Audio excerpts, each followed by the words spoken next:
a Gottlieb System 80 sounds only board, and the client had recapped it. That seldom does any good on this board. The only cap that really causes a problem is there's this 470 microfarad cap that's here, and it eats through those traces. So the trace holes, or the through holes, were damaged, so I scabbed it in there. A different method, but the root cause of the problem on this was a failed 6530. Those are hard to get a hold of these days, but I have a source for them. So let me launch a ball on my Spiderman. Hope we hit some targets. There you go.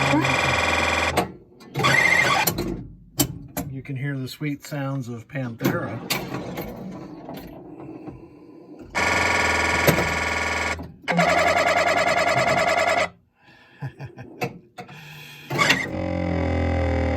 Ooh, looks like we matched.